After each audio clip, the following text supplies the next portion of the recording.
Healthy food అంటే చప్పగా, బోరింగ్గా ఉండక్కర్లేదు. Masala ఫ్లేవర్తో super టేస్ట్గా కూడా చేసుకోవచ్చు. అలాంటిదే ఈ కొర్రల టొమాటో రైస్. తక్కువ సమయంలో చేసుకునే ఈ వంటకంలో ఎక్కువగా పోషకాలుంటాయి. ఈ తీరులో చేస్తే త్వరగా ప్లేట్ ఖాళీ చేసేంత టేస్టీగా వస్తుంది. బరువు తగ్గాలనుకునే వారికి కూడా ఇది పర్ఫెక్ట్. వైట్ రైస్కు బదులుగా కొర్రలతో ఈ స్పైసీ టేస్టీ టొమాటో రైస్ ఎలా చెయ్యాలో చూసేయండి.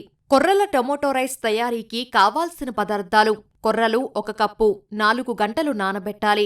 టొమాటో ముక్కలు 2 కప్పులు, సన్నగా తరిగినవి. ఉల్లిపాయ ముక్కలు 1 కప్పు, పచ్చిమిర్చి 3, నూనె లేదా నెయ్యి 3 టేబుల్ స్పూన్లు, వెల్లుల్లి రెబ్బలు 4, సాంబార్ పొడి 2 టేబుల్ స్పూన్లు, మసాలా దినుసులు లవంగాలు 3, దాల్చిన చెక్క చిన్న ముక్క, ఇలాచీ 1, నీళ్లు 2 కప్పులు, ఉప్పు రుచికి తగినంత, పసుపు కొద్దిగా, కొత్తిమీర కొద్దిగా.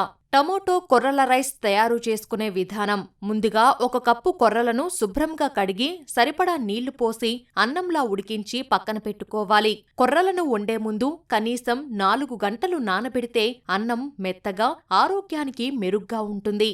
ఇప్పుడు స్టవ్ ఆన్ చేసి ప్యాన్ పెట్టి 3 టేబుల్ స్పూన్ల నూనె వేయాలి. నూనె వేడెక్కిన తర్వాత లవంగాలు, దాల్చిన చెక్క వేసి వేయించాలి.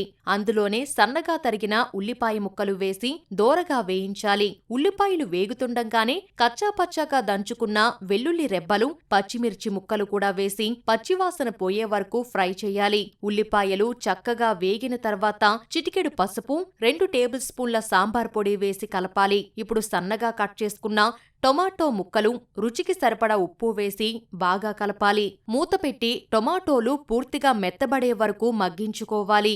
టొమాటో ముక్కలు మగ్గి నూనె పైకి తేలుతున్నప్పుడు ముందుగా ఉడికించి పెట్టుకున్న కొర్రల అన్నాన్ని ఇందులో వేయాలి. అన్నం, టొమాటో మసాలా అంతా బాగా కలిసేలా కలుపుకోవాలి. అన్నానికి మసాలా బాగా పట్టడానికి అవసరమైతే కొన్ని నీళ్లు చిలకరించి మూతపెట్టి 5 నిమిషాల పాటు చిన్న మంటపై ఉడికించాలి. నీళ్లన్నీ ఇంకిపోయి అన్నం పొడిపొడిగా తయారయ్యాక సన్నగా తరిగిన కొత్తిమీర చల్లుకొని స్టవ్ ఆఫ్ చెయ్యాలి. అంతే, వేడివేడి కొర్రల టొమాటో రైస్ రెడీ.